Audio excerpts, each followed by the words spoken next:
As someone na sobrang addict sa TikTok, I spend 3 hours per day kaka-scroll lang ng scroll ng scroll. Kasi ganun talaga ako ka-addict sa kanya. And base sa mga content na nakikita ko, 20% sa kanila is ads. Most of them is pagkain, like food from TikTok, mga TikTok shops, small businesses, and everything like that. And I wonder, masarap ba talaga sila? Kaya, in-order ko na silang lahat so you don't have to. And meron pa tayong mystery parcel dito na hindi ko pa nabubuksan kasi natatakot ako sa magiging laman niya. Base sa reviews na nabasa ko, kadalasan natanggap nila merong uod, langaw, at masangsang na daw yung amoy niya. Binibili pa rin siya ng mga tao sa TikTok. So let's see kung bakit ba nila talaga ito binibili. And I have a very special guest dito kasi ayokong kainin to mag-isa, no? So let's go! Meron pa pala akong surprise kay Brix dito. Hindi ko pa rin siya nabubuksan kasi mamaya malalaman natin. Naalala ko na kung ano to. Simulan natin sa kangkong chips si Josh Mojica. In fairness naman kay Josh Mojica, ang ganda ng buhay niya. Sana masarap tong paninda niyang to, ha. Base sa TikTok, this has 300,000 sold with 4.4 stars. Hopefully masarap siya. Ang dami niyang benta, ha, in fairness. Saan ko na rin ta? This is spicy cheese. Josh Mojica. Ano yan? May ano? Salt and vinegar. Malami natin spicy chips. May mangga. Harap. I like it. Healthy pa. This deserve the hype. Next one, I think bago flavor nila to. Salt and vinegar. Mas malungkot yung itsura nito. I like it. Sarap to. For the price, this is only 99 pesos. Masarap yung lasa niya. So I give it 4.5 stars. Ay! Ang dami lang gum! Oh my gosh! Next naman ay si Kono Mono Crunch. Next naman ay si Kono Crunch. Yung maliit na version nila. Nakabenta na siya ng 617,000. And this has 4.8 stars. So, mukhang masarap nga talaga siya. Mataas sa expectation namin dito. Ay, bongga. Okay, kaya itsura niya. May kasama na pala siya kutsara. Meron tayong dalawang flavor. Isang matcha at isang cookies and cream. Tignan natin yung cookies and cream. Ano kaya langgam na yan? Salita na tayo sa kutsara. Gawin pa ng kutsara mo. Yung mga kutsara dito eh. Okay. Dati nung nabili kami nito, hindi siya ganito kalagkit. Like, para siyang tunaw. Para siyang cereal na hinaluan na ng gatas. Condense. Masarap siya. Next, try natin si matcha. What the dog doing? Sobrang tamis niya. Naglalaro siya from 110 to 120 pesos. Marami-rami na siya per tub. Masarap siya. Sobrang tamis. I'll give this 4.5 stars. Same. Deserve sumikat. I like it. Next, ang sikat na Takis. Actually, natikman ko na to pero naalimutan ko na yung lasa niya. Hingahan mo sila! Di ba sila nahingahan? This Takis has 2,700 sold and this has 4.4 stars. May kamahalan siya. This is 350 pesos. Pero tatlong packets na. Sobrang liit niya. Like, mas malaki pa yung mukha ko sa kanya. Tapos, ganyan yung itsura niya. Oh, shit. Oh. Red 40. Kulay pa lang. Kakabahan ka na. Tikman natin. Grabe yung kulay. Cheers! Cheers! Ang harap niya. Ang asim niya. Pero yung asim niya nakaka-addict, no? Sarap niya ituloy-tuloy. Ang kaibigan yung chips niya. Alam mo talagang galing siya sa ibang bansa kasi iba yung lasa niya, iba siya sa lasa ng Pilipino eh.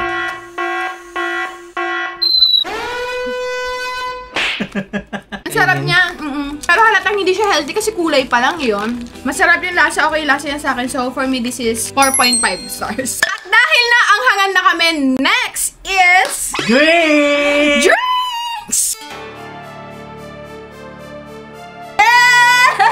Punahan tayo maubos. Tuwan-tuwa ako nung nakita ko to. This is yogurt drink. So, para daw siyang lasang Yakult. Ay, bongga! Nakabenta na sila ng 7,800 sold with 4.7 stars. Mukhang mataas ang stars nito, tayo. Mukhang masarap nga daw siya. Ay, aalugin ba muna? Alugin mo siya. Nomine Patris et Filii. Ay, amoy nga siya yogurt. Amoy nga yogurt, amoy mo.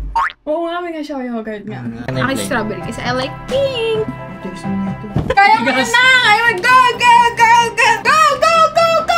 Hindi ko kaya. Bawal may pakita sa kanila. Hindi ko kaya. Ito ang tigas. Okay na. Ayun, di ba? Effective! Cheers. Bigit ka naman ang pangit mo naman dumede. Balik ako ang ganda. Ang sarap na ito. Guys, nagpalit kami ng takipap. Hininga mo ba yun? Sabi naman. Nasa utot yung sayo. Alam nyo, masarap to habang nanonood ng TV, no? Tapos malamig. Maganda yung concept. I like the concept. Okay, yung price, 129. I'll give this 3.5 stars. Sige, same na lang din. Bumaba muna sa Glitchy Bricks. Pero next, bubuksan na natin yung ating mystery box. I'll give him 5,000 pesos kapag kinain niya to. Ganun ako, kasigurado na medyo kakaiba siya. So let me show you kung ano yung papakain natin sa kanya. Chicha worms. Oh my God. Mystery item. Kapag kinain mo to, bigyan kita 5,000 pesos. Pero kailangan mo munang mag-agree sa akin ngayon kung ano siya. Ano dangerous yan? Hindi siya dangerous. Sige. Mga pera ako. Pwede tingin na. Guys, tingnan nyo. Oh shit! Oh shit! 5,000! Dapat mas mataas eh. Diba naman, wag na lang pala. Sabi ko na. Ano ba yun? Wala na guys yung ano, papakain ko sa kanya to libre. Meron na silang 3,300 sold with 4.7 stars. So masarap nga siya. Ano lang siya guys, 69 pesos. Kalahati lang sa'yo. Pag nakita mo niya siya sa personal, talagang uod pa rin. May ulo pa siya, Brixie. Ikaw muna. Nasaan dilis? Pikit ka na lang, pati mo makita. Guys! Aray ko! Sorry. Okay, nang muna, agatin mo na. Hindi, kaya mo. Yan. Hindi. Ayoko na lang. Oh, ay ako. Lasa siyang Kita niyo, dilis. Lasa siyang dilis, siguro mga 3.5. Sorry, ay ngitin ko. Sorry. Garlic sriracha. Nag-viral to nun sa TikTok, parang around 2020, basta pandemic siya nag-viral. Merong babae sa TikTok na gumagawa siya ng ganyan. And kinakain niya talaga, tila kinakain niya, nauubos siya isang tab na ganyan. This is pickled garlic sriracha. 160 pesos lang siya. And meron na siyang 1,400 sold, which is good with 4.6 stars. Guys, pasensya na ako, sobrang OA ko kasi hindi rin ako kumakain ng garlic. I'm a picky eater. Ah, nangangamoy na siya. Ooh! Ay, Ay, gago, umusok. umusok. Kita niyo ba, umusok? Kumukulo. Guys, kumukulo siya. Kita niyo ba? Siguro kasi the oxidinations. Yung ano niya yan, yung acid niya. Hindi yung oxygen niya yan. Hinihinga siya kasi buhay yan. Eh, no? Kita niyo yan, kumukulo-kulo siya. Ito na mauna, kakain. Okay.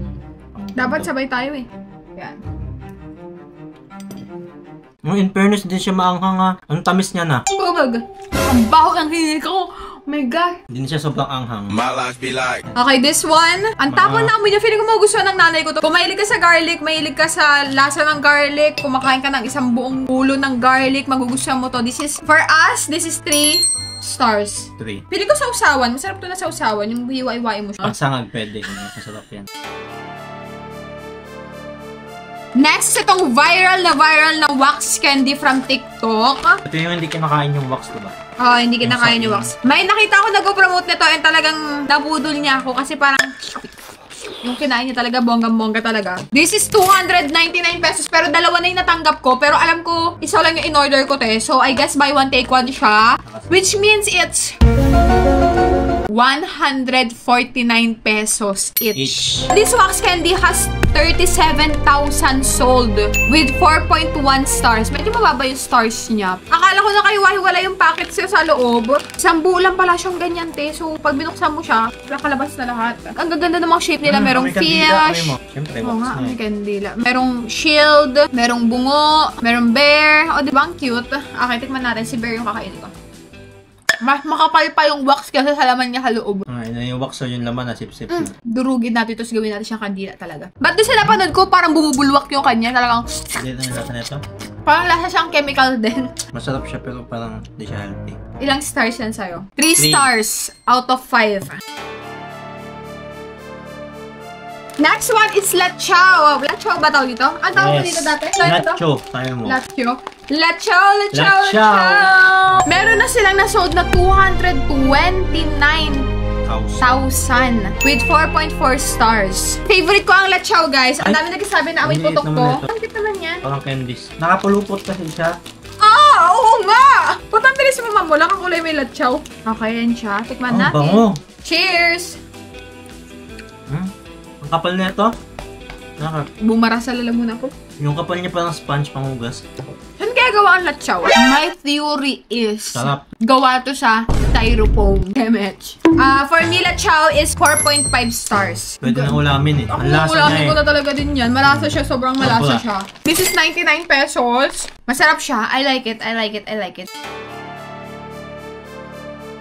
dried vegetables, fruits, and everything. Alam mo ba? Shala, namili kami sa Miniso ng mga ganito eh. This is 118 pesos with 102,000 sold. Tapos 4.6 stars. Ito lahat ang pinakamataas. Kasi very, very healthy daw siya. Tikim na kami na ito noon eh. Sige nga, kainin mo nga daw to. Ang laki naman yan.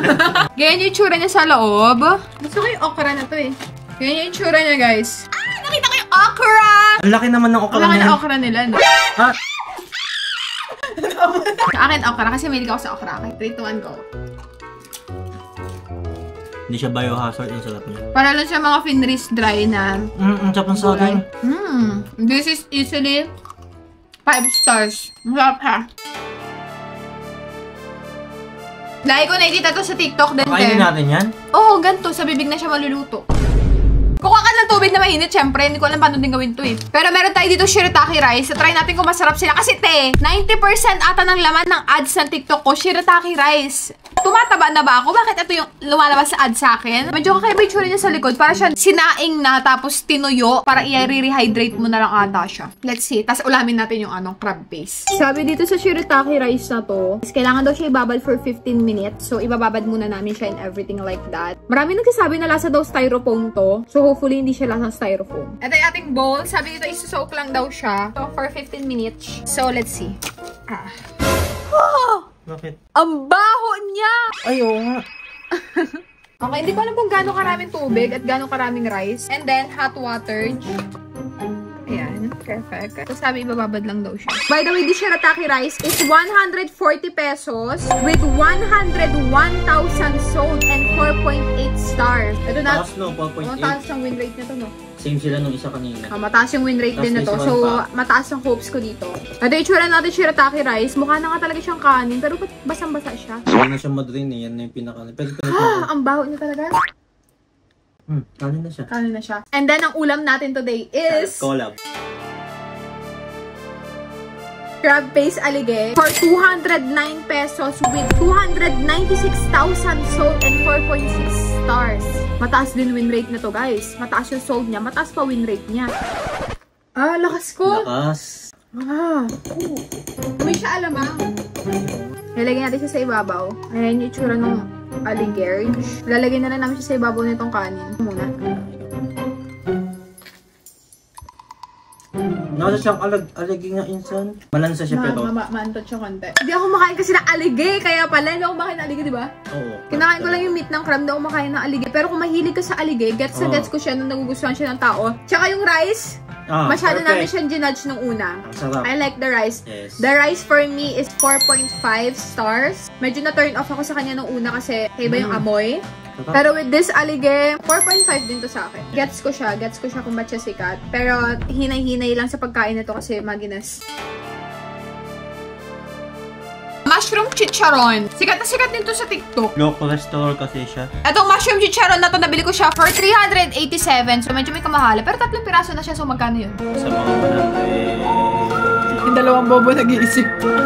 35 each. Mga nasa ganun daw. Meron na tong sold na 279,000 with 4.8 stars. Mukha siyang masarap. Mukha nga siyang masarap. Parang siyang Pasko. Oo nga, no, parang siyang pamasko na. I have spicy garlic. Sour cream. This one is plain. Tikman mo natin yung plain. Tapos dun tayo sa may mga Pero buksan ko na ito iba. Yan yung tsura niya sa loob. Mukha lang talaga siya mushroom na pinrito. Noon ko pa gusto tikman talaga to. Cheers! Walang lasa. Wala yung pinritong kanina. Wala nang lasa. Next one, tikman natin yung sour cream. Harap. May lasa na siya. Lasa siyang fried chicken. Totoo nga lasa siyang balat ng Nasa manok. siyang chicken skin. Chicken skin. Ay, tingnan nyo, mushroom na mushroom talaga siya, oh. Spicy garlic. Parang wala din ganun lasa. Ito parang amoy lang yung meron siya. Ang winner ay si sour cream. Pero for me, this is 4 stars.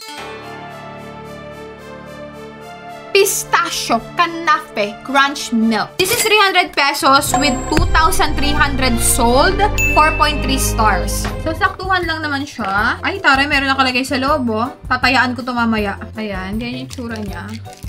Ooh. Parang siya matigas. Ba't ganun? Ang tigas. Guys, ang tigas niya nga. Like, ako magpipiga. Pipiga. Kasi inisip ko para siyang palaman. Hindi siya palaman, guys. Oo nga. Chocolate siya na naka-jar. Ayan yung tsura niya. Sobrang sarap ng laman niya sa loob. Ito yung itsura ng picture. matigas na siya kumpara dun sa inspo photo natin. Ayun ko yung microwave natin to. Oo nga, no? Parang masarap siya kapag minicrowave nga. This is 3.5 stars. Ay, lambot niya, oh. Tingnan niyo, lambot niya. I think ito yung pinaka-smallest business na try natin. This is 149 pesos and meron na silang 274 sold with 4.7 stars. Mataas din yung stars niya. Tignan natin yung marshmallow fluff. Ooh! Marshmallow ka na. I love it, I love it, I love it. 4.5 stars. Sarap niya. Ang kakaiba yung texture niya. Ngayon lang nakatry ng ganitong texture ng snacks. I love it. Andito na tayo sa final round. Ang pinaka nakatakot sa lahat. Sana wala siyang bulok. Pag nabasa niyo yung reviews nito, nakakatakot. I do not recommend na mamili kayo nito kasi this is not FDA approved. This is Mr. Squirrel. Alam pala, Mr. Squirrel. Binibenta nila na sobrang mura to, pero to be honest, ang liit niya lang din pala. Akala ko parang full size siya. Masaya naman ako na at malinis yung napunta sa atin. Maayos. So, marami nagbebenta nito sa TikTok, pero yung pinagbilhan ko, meron na siyang 223,000 sold and 4.6 stars. Hindi ko magets bakit sobrang taas ng stars niya. Ang dami nga nagbabad review dito. 138 pesos. Dalawa na sila. Meron tong 1,000 reviews na 1 star lang. Basahin natin. Ano lang yan sila? Ano ba yan, seller? Ba't ganyan? First time lang bang order ng ganyan? Yan padadating. Okay na sana eh. May isa pang sira. Ba't ganito? Nawala tuloy kami lahat kumain na nito. Ang ina ka din itsura oh. Bumili ako ng product last May 30. Yung pang-apat na kan binuksan ko today, niluto ko pambaon ng anak ko sa school. Look at the picture above. Really disappointed. This is not even my first purchase. Ooh! Sarap! Ito yung tsura ni Mr. Squirrel.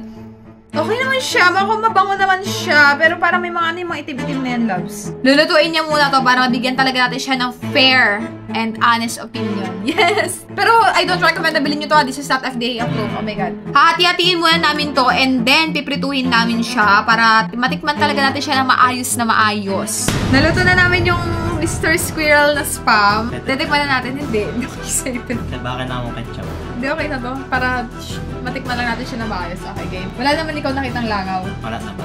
Kasi, go ka na sa'yo. Yung tsura niya. Naprito namin yan, guys, ha. This is, legit.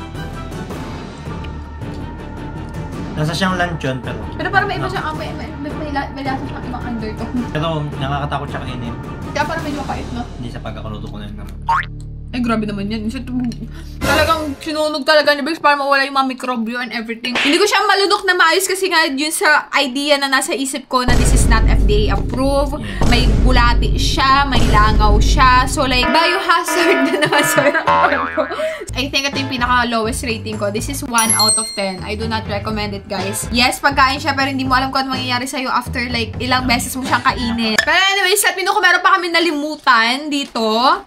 And I hope you guys enjoy. Mwah!